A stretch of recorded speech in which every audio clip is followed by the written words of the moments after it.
Hey besties. August was a wild ride. It felt like the month was at least 100 years long. I don't know what happened. So I read 14 books. It didn't, which I mean, I don't know. It didn't seem like I read that many books at the time, but looking back on it, I'm like, when did I have time to read 14 books? Okay, so this is the original TBR, and I think I made pretty good progress on this. There was one switch out that I did, but it's whatever because I added on all of these additional books to it. So go me. Before we get into the books, I want to give like a quick little update because after I posted the video where I was on vacation and like basically unable to get out of the bed, there was some concern from like family members who were watching my channel. Hey guys. And the tiniest update, I still have a migraine. I am on treatment number 4, like trying the 4th possible treatment thing under the care of a neurology team. I don't even know what to say. I am dizzy, nauseous. So the only fortunate thing is if I just like don't move, I can kind of function. It's not great, but I have added to just the headache, migraine pain, vertigo when walking, motion sickness. So going up and down the stairs, absolutely not. Driving in the car is a complete no-go. Violently ill, just violently ill for no reason. So that's super fun. I am hopeful that this new treatment that I started just today will work. So knock on wood. Who knows? I don't know. I will say that the only joy I have left in my life is that I can still read books. So we're going to knock on that wood again. Hopefully that does not get taken away from me at any point because I'll have nothing left. I can't leave my house. I can't go anywhere. I can't even go to Target or the bookstore.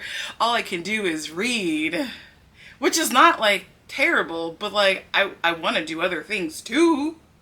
Anyway, I'm surviving somehow and all I have left are my books. My poor husband, which shout out to him because the editing of this video is about to get outsourced to him because the thought of sitting at a computer to edit something, no.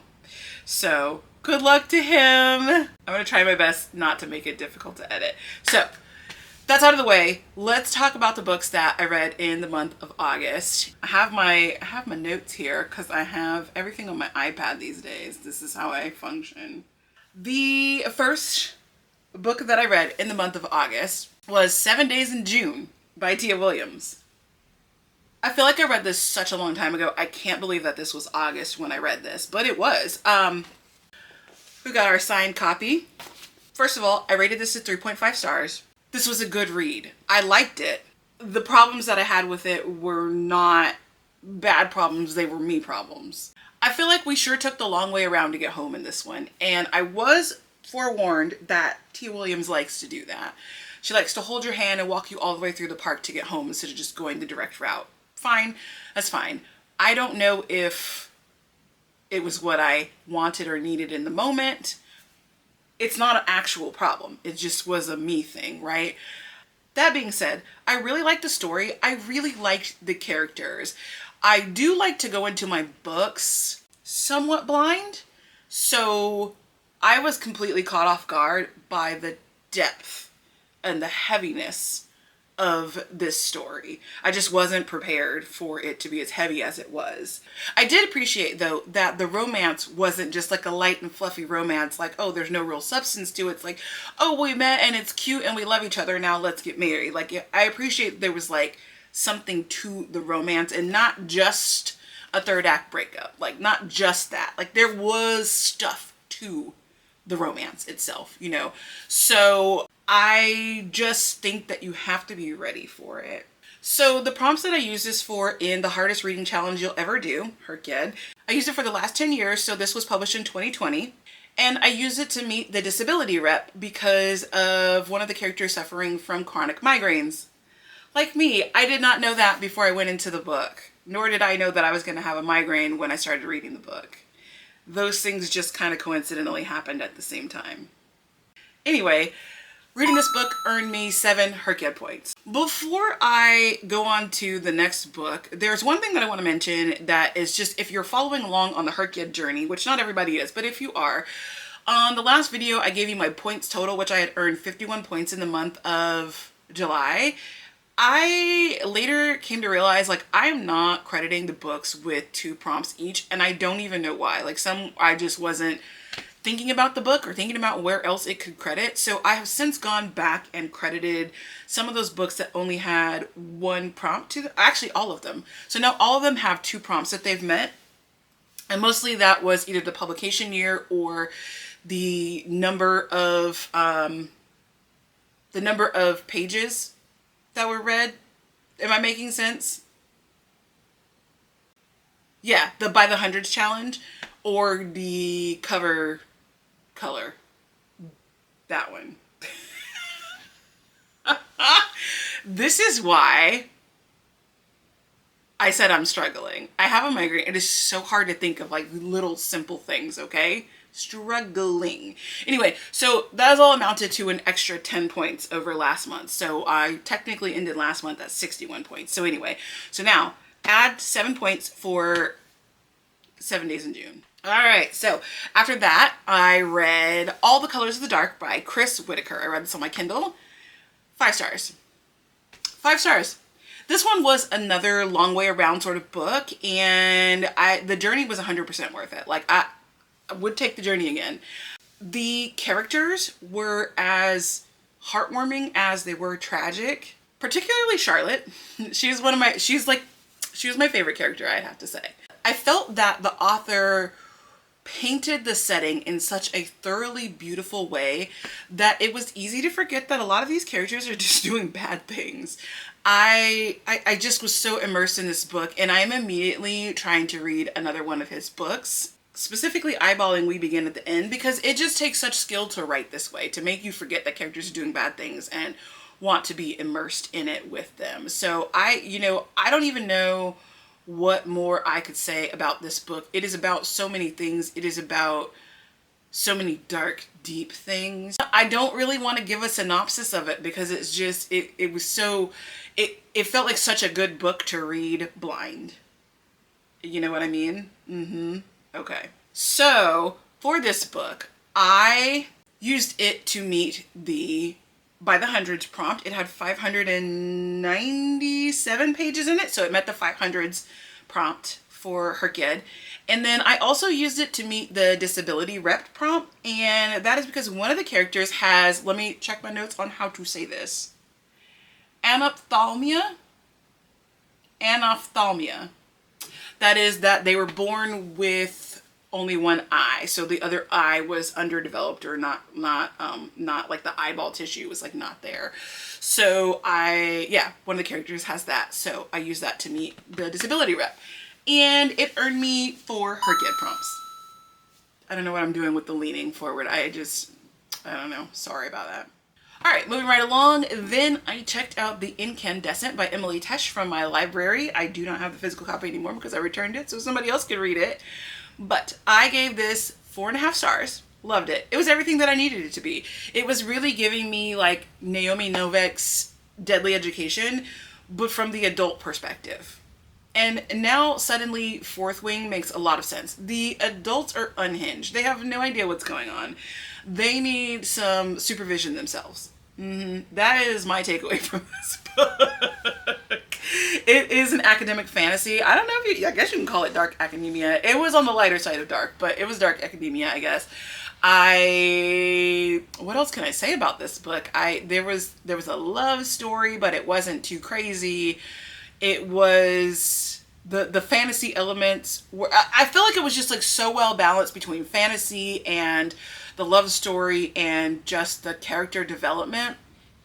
I would have loved for this to have been a series. It is a standalone, which brings me to the Herkid prompt that I used it for. I used it in the series Staircase as the standalone book. You know, she did a phenomenal job of it being a standalone and not needing more, but I would just sincerely love to read more, if you know what I mean. You know, I'm always a give me more kind of person. So The other prompt that I used it for was the queer alphabet, and I used it for the bi/pan representation. I don't know. I love messy adults. I love messy adults, and I think it's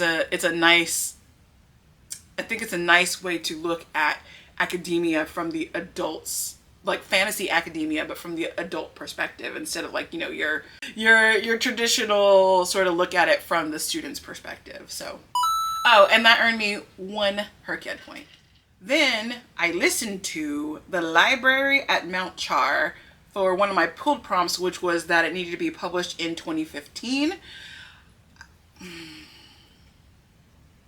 I rated this a 3 stars. What was this about exactly? I don't really know, if we're being honest. So I listened to the book, and about 3/4 of the way through, I still wasn't sure what was going on. So I went to Reddit, and everybody on Reddit was like, no, I don't know what's going on, but if you listen all the way to the end, you'll figure it out. No, best friends, I still don't know what was happening in this book. I mean, I was confused the entire time. This book had everything. We had zombies, we got rabid dogs, we have guns, we have lions, a library, we got child abuse. So check your trigger warnings. This is like, I guess it's a fantasy. It was super dark. It was pretty grim. And everything that I just told you that was in this book was in this book, and I don't even know how to tell you how it fit together. Ultimately, though, I feel like the author was onto something and then just kind of lost the plot themselves. It felt like the story really, really built itself up well, almost to the end. And then at the end, it just fell apart. So it's like he had this great idea for a story, but didn't really know how to end it. I don't know if that's the case, but that's how it read to me. Couldn't really even find anything to like help me out on the internet with what this book was truly about. I guess it was just about God and religion. I don't know. I'm not sure. You know what the end of this book felt like to me? It felt like at the 4th of July when you have like a fireworks show and then there's like not a grand finale and everyone's just kind of like, so is that it? Are we done? Do we go home? Like, is the book over? That's how I kind of felt about it. So I don't know. Anyway, I still ended up giving it a 3 stars because I thought that like it was off to like such a good start, and even though it was wildly confusing, I do sometimes like to be wildly confused. That can be entertaining. But then the wild confusion never went away. So, like I said, that was the 2015 prompt for the last 10 years or the decades challenge.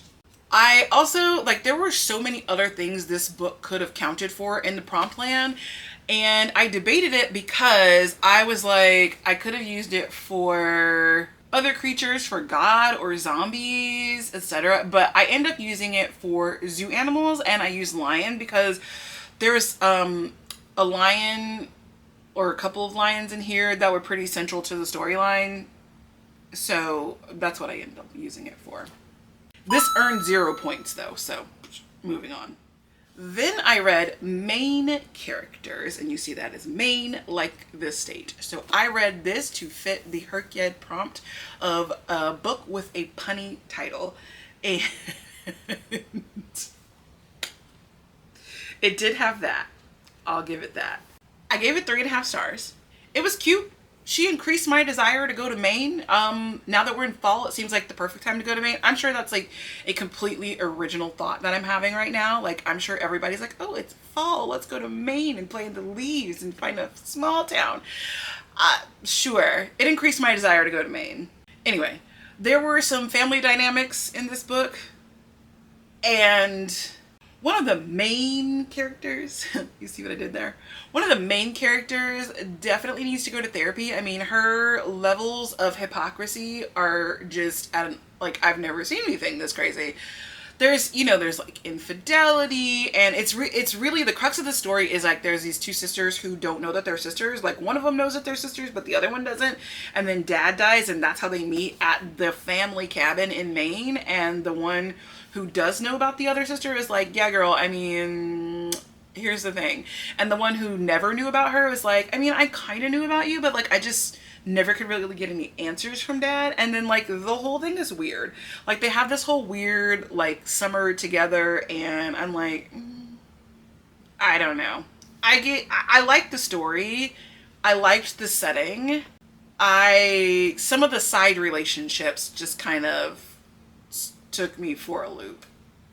And I think that is where it kind of got knocked down a little bit in the rating. But still, it was worth a read. I still liked it as a read. In addition to the secret prompt, I also used it for the Even Bigger Rainbow, and I used it for a pink cover. So this also earned me 0 points for her again. Okay, so after that, then I read an arc, which was A House Between Sea and Sky by Beth Cato. I gave this 3.5 stars. The 3.5 stars were for House and Mother. If you read this book, you'll understand what I mean. But essentially, there are human characters in this story, and then there's House, which is exactly what it sounds like, a house. It is a sentient house. And then there's Mother, which is also exactly what it sounds like. It is a sourdough starter. It's a preternatural sourdough starter. So House and Mother deserve all the praise, and the other characters were nice, but House and Mother really stole the show, is what I have to say about that. So in this story, the main human characters are supposed to be processing their individual grief. And they are, but it's very much overshadowed by House and Mother. And part of the reason why is because there are chapters that are written from the perspective of House, who can talk to us, and Mother, who cannot talk, but House inserts dialogue or whatever for Mother. So it's like House and Mother are having a conversation, but we're hearing all about the conversation from House's perspective. And that is, brain can only focus on that. I would have loved a little bit more focus on the humans' relationships with each other, but maybe there's like a part 2 that could happen there. I also would not be opposed to a part 2 that was literally just House and Mother and their adventures together. I'm just saying. I am just saying. We could have a whole universe, Beth Cato. Please, I'm begging you. House and Mother universe. I think it's out now. If it's not out, yeah, I think that one's out already. I'll put that release date up there. I'm pretty sure it's already out. So that one was a good time. I gave it the 3.5 stars, and I do recommend reading it if you're into weird things like that. I'm trying to think. I used this for my self-challenge prompt, which was to read an arc and to post a detailed review on Instagram about it. And if you're not following my Instagram, you should. It's Sabrina Reads and Roams. And then I also used it for the Queer Alphabet challenge, and I put this under the asexual prompt. So I hit those 2 for that, and I earned 0 points for this one. Lies. I earned 10 points for this. What is wrong with me? Anyway, 10 points. Alright, so following that, I listened to The Bridge Kingdom by Danielle L. Jensen. As soon as I finished up the other audiobook, The Library at Mount Char, I was looking for something else to listen to, and I noticed that The Bridge Kingdom was available in the Audible library, the Plus library, for free, and I've been meaning to pick up these books because, you know, pretty covers. And I was like, well, let's just listen to them and see what's going on, because I have so many books that I need to read. Like, I don't need to be buying a new series, especially not a long series, but they're free. So I listened to the first one. I rated this a 3-star. I was into it. It didn't have like any like particular standout qualities to it, but I was into it enough that I want to listen to the second book. If you are an Audible subscriber, like I have an annual subscription that was gifted to me at Christmas. So if you are an Audible subscriber, the whole series is in the Audible Plus catalog, at least right now it is. So you can go listen to it for free. I'm going to listen to the second book, and I'm hoping that it like develops a little bit more to keep my interest for however many books are in this incredibly long series. I will say that most of the time I ended up just feeling bad for our main girl. Like, she started off the book really strong. She was like this badass assassin girl, and then she was just kind of dense. Like, girl, it's right there in front of you. Like, you don't see the fire. The other thing for me is that in this, the romance just didn't really hit. Like, there was no romance, there was no romance, there was no romance. And then all of a sudden, the two of them are like desperately in love with each other. And I'm like, houseway. It was whiplashy, the romance aspect of it. But, you know, still had a good time. For Herked, this counted in my series Stairway in the quadrology. I think that's a word that I made up, so it's hard to say. In the quadrology as book number 1. And then I also counted it in the last 10 years because this one was published in 2018. But it earned me 0 points. So here we are. After that, I read a little shorty on my Kindle called Cutthroat. This one was by Octavia Grant. 2.75 stars. And this one gets filed into a series that I like to call, well, that was certainly a book. I mean, I was entertained, I guess. I guess the story was just like kind of like so far-fetched. And listen, if that's your bag, this is the book for you. It was just wild and outrageous and like just I don't know. I found myself like not able to relate to the characters or like anything that was happening, and like imagining this happening was like, oh, it was like I needed to suspend disbelief like I were reading a fantasy, but it's not a fantasy book. It's just about revenge. So I don't know. It was wild. It was a wild ride. I don't regret reading it, but it was a wild ride. I think that part of the reason that I just struggled through it was that I spent most of the time trying to figure out if legally any of this stuff was possible. And I don't have a JD, so I don't really know, but it was distracting. I used this for one of my pulled prompts, which was the by the hundreds, and it was in the 100 to 199 pages. This one had 178 pages, so it met that prompt for me. I also counted it towards the around the world prompt for North America. So there you have it. But it did earn me 9 Herked points, so happy about that. So then after that, for the workbook club, I read I Think I Was Murdered. This also goes into the, well, that's certainly a book club. So I gave this 2 stars, and I would say that that is pretty generous. These stars were earned simply for the premise of the book, not for anything inside of it. I'm not sure if the worst part were the illogical jumps in the story, the sort of like Hallmark-esque thriller when we were truly promised like a real thriller, the random insert of like Jesus or God, and like, hear me out. I don't mind Jesus, God, religion in a story, but that's not what this was. It was like they would be going along and then just at random, there would be a sentence where it was like, don't forget we really love Jesus. And then they went about the story afterwards. Like there was no tie-in to the religion or the fact that they love God or anything. It was just like a throwaway line, and it was disconcerting. Like, I don't understand. There was also just like a complete lack of chemistry between the like main characters who were supposed to be like in love, like falling in love. Didn't buy it for a second. So my criticism was that there are 2 authors of this book, Colleen Coble and Rick Acker, and this was the best they could come up with. I don't get it. I don't get it. Like, did you guys not cross-reference with each other? Did you guys not check with each other? Like, hey, does this book sound good to you? No? Oh, okay. It just doesn't feel like any thought was put into this book whatsoever.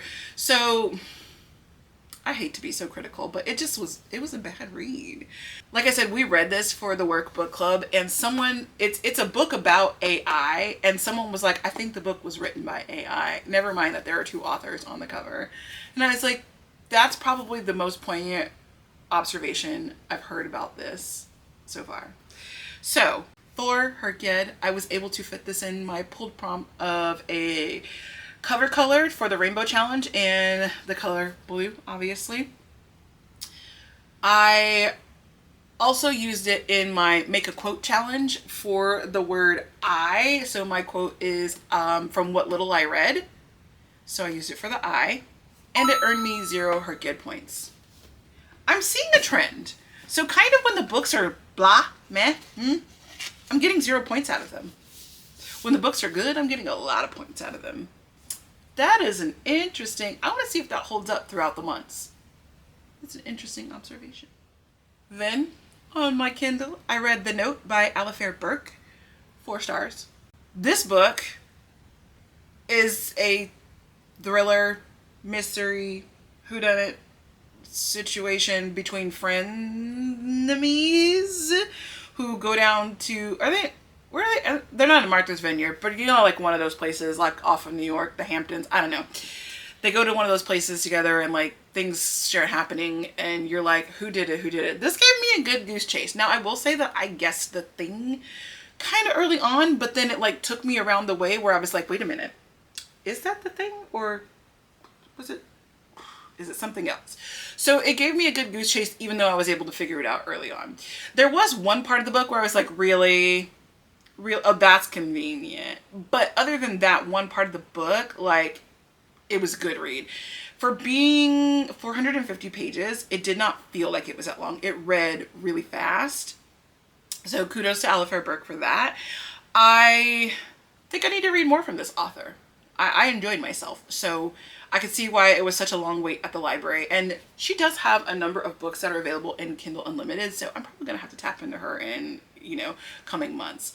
So for Herkyed, I used this for the avatar prompt for the cover with water on it. That was one of the ones that I had to change. I had water with something else previously and I was able to use this for water and change the other one for something else, so it worked out. And anyway, I used this for water and it gave me 5 Herkyed points. And now the battery is truly gonna die. It says 7%, so let's swap that out. Okay, how to change the battery. Hopefully the angle's not too awkwardly off from where it was a minute ago. Anyway, so then I read a new release for the month. Now I was supposed to read, what was I supposed to read? I was supposed to read The Society of Unknowable Objects. However, I didn't want to buy the hardback cover of that. The wait at my library was so super long that I wasn't going to be able to get it in time. Like, I'm actually still on the wait list for it and it's a new month, so I went with a different pick, and this was actually a book that my husband found for me when we were at the bookstore. And so one of the last times I was able to leave the house in a car, and so I picked it up and I read it and I loved it. It was called Well Actually, and I ended up giving it a 4 stars. So this, I had never heard of this book before we were at the bookstore. I just was kind of in a panic of like, what am I supposed to do for my new release? It was cute. The banter, well, it was kind of like one-sided banter, but the banter was giving. Like, I liked it. I thought it was on point. The only issue that I really had with this book was the redemption arc for the male main character was like, it felt really forced. But the female main character, her journey overshadowed it enough that I still had an enjoyable time reading the book. You know what I mean? I found their relationship to be realistic and enjoyable and only a touch, just a teeny tiny touch out there, you know, but you know, it's a book. It doesn't have to be completely realistic. So I found their relationship to be kind of endearing, and I liked that she had a good personality to her, and I like that he, even though like I said it was forced, I like that he was putting in the effort to redeem himself, not having someone else do it for him. Now I do have a question. How much money is my guy making on podcasts? How much money are people making on podcasts? Do I need to start a podcast and make a lot of money? Because I will. I don't know what I would talk about, but I will, if that will get me to what I need, which is more money for books. Anyway, this is obviously my new releases prompt, and I also put it in under the by the hundreds, under 300 to 399, because it had 384 pages in it. So this got me, look at my notes, like, this got me 3 points in Herkyed. Then I read Little Fires Everywhere by Celeste Ng. This one was also a library checkout, and it's already gone back to the library so some other person can enjoy it. And I rated this one 5 stars. I kind of surprised by that. I don't think I thought I was going to rate it 5 stars, but I did. I thought that this provided a really good commentary on race, specifically in like middle America. There's a lot of discourse about race in like the poorer parts of America, even in the upper echelons of America, but like middle America, where people are like, oh, everything is ho-hum, like, honey, it is not. And this was a really good look at that. And maybe, you know, I'm from Orange County, California. There's a lot of wealth there, but there's a lot of middle there. And this just kind of felt like, yeah, that is that experience for sure. I should have read and or watched this because it is a show on Hulu a long time ago. There is this city, which is actually a real city in Ohio, Shaker Heights, where the people, it's modeling itself as the ideal American city, and so the people there think that they live in the ideal place, like this is the best place in America and everything is great, and they pretend like, you know, racism doesn't exist and things like that, but it very much does, and it is ugly. I read the book, and I still have 2 episodes to watch of the show, so but I mean, obviously I already know how it ends because I read the book, but I did finish reading the book. So I don't know, it just was very reminiscent of how I grew up. I grew up in an area where that was the case. People very much pretend like we're very progressive and there's no racism here, but anyway, I digress. So I do want to say that I forgot how much Kerry Washington's mouth bothers me. I think that she's a great actress, but there's something about the way that she moves her mouth that I read it for the make a quote challenge. It met the word little in my quote of from what little I read. And then it also is going to be counted as the adaptations for the TV show, which I am planning to finish the TV show very, very soon, which means I'll get an extra 5 bonus points out of this, but I don't have them yet because I still haven't technically finished it. But I am just gonna go ahead and mark it off because I'm so close to finishing, and I didn't want to like watch that so that I could film the video. I wanted to film this video and then I'll go watch it. So anyway, so all that to say that I have met the adaptations for TV show, and overall this gave me 5 Herkiad points. So after I finish the TV show, it will give me 5 additional points. So okay, we're getting close to the end. Actually, we're very close to the end. So The Final Gambit. Now, I started this book in February, and my husband and I do this thing where we take turns reading out loud to each other. Like, I'll read 5 chapters tonight to him, and then like, you know, he'll read 5 chapters to me tomorrow night, or maybe it's book pages, depending on how long the chapters are. Anyway, we read this series this way, and until we got to this book, which is book 3, we were into it. I don't know what happened. We started this in February. We went strong through February and March, and then we kind of put it down, and then we just were like, I tried to pick it up again in like, I think April, May. We didn't really make it.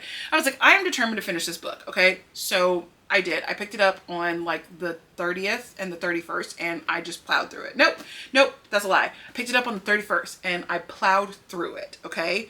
To finish the last 60% of the book. I rated this 3.25 stars, and I wrote, I guess. I don't know. I was not that super into it. Maybe I should have DNF'd it. I didn't. I'm not a big DNF'er, if you can't tell.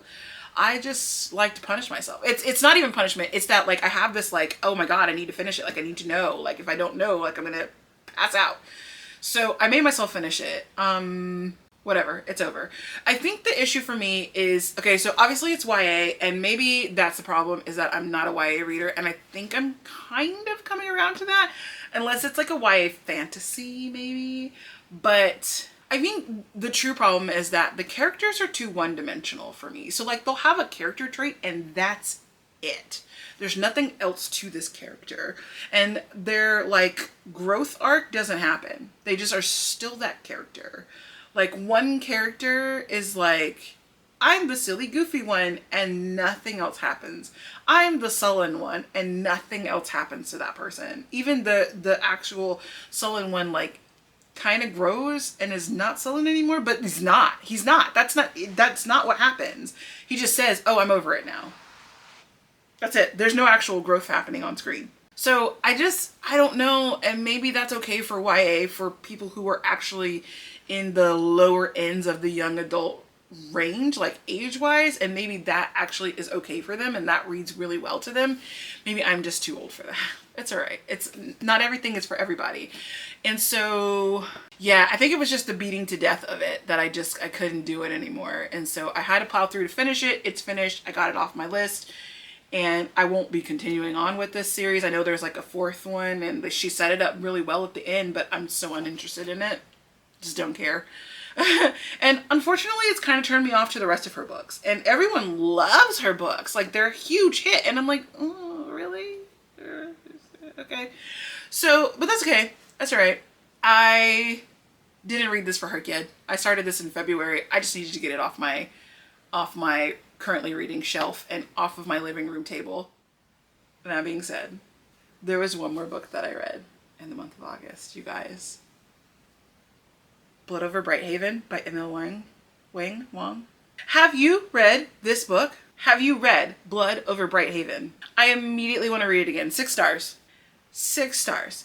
I thought there could be no book better than Bury Our Bones in the Midnight Soil. And in a lot of ways, there's not. So, hear me out. Blood Over Brighthaven is in a completely different category than Bury Our Bones.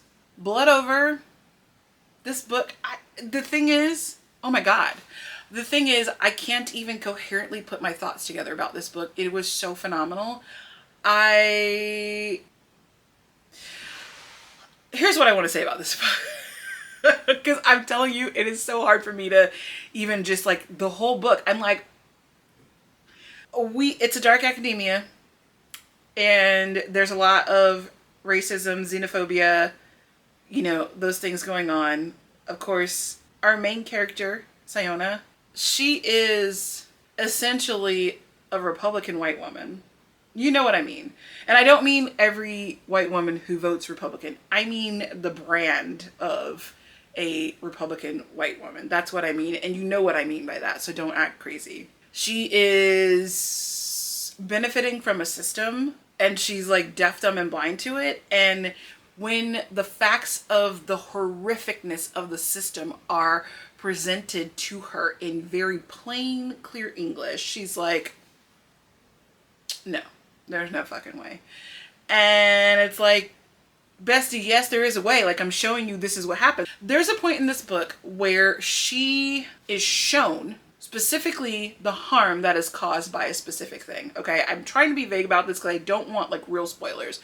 But instead of believing the person who is, quote, inferior to her, racially inferior to her, she needs to test it herself by causing more harm to another racial minority. Just to test it out, just for testes. And I'm like, was that necessary? Because you clearly just saw it 2 seconds ago. It wasn't necessary. And then she goes throughout the book and it's like every chapter she's like, okay, I believe you. I'm gonna fix it. And her version of fixing it is basically just like her own idea without listening to anybody else and like their perspective. Like, it becomes a thing. Like, you're not actually thinking about the people that you're serving. And listen. So anyway, these sorts of things are how she tries to fix everything. And as could be predicted, it continuously goes wrong. And I'm like, girl. I was texting with my friend Kelly, and throughout the book, I was just like, it's right there. It is right there. It has been written in plain. It has been stamped on her own forehead. And she's like, what? I get.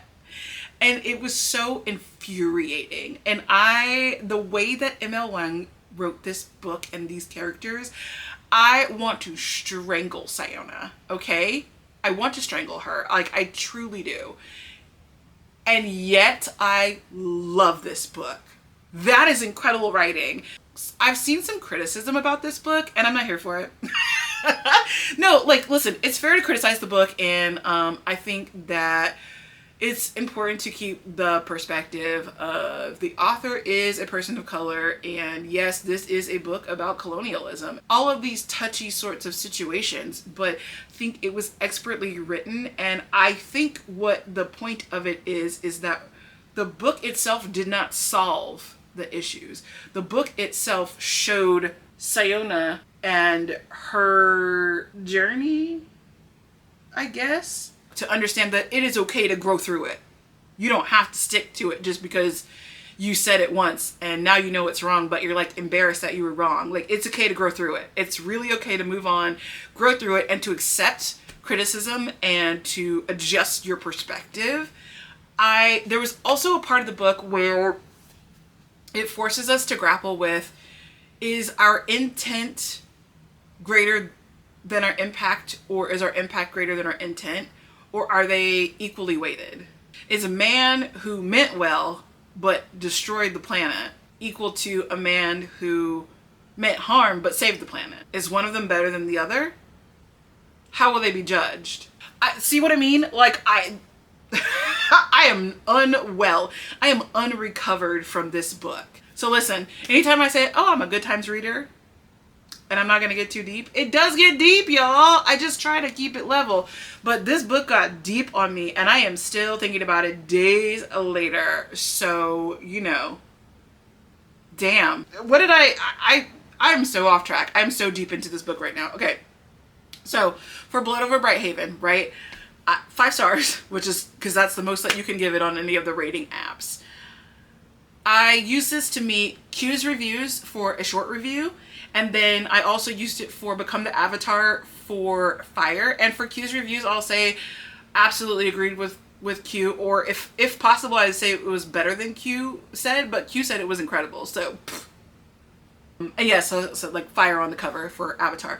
And so the book itself earned me 7 Herked points. It earned me 1 million status points in life, and I just, yeah.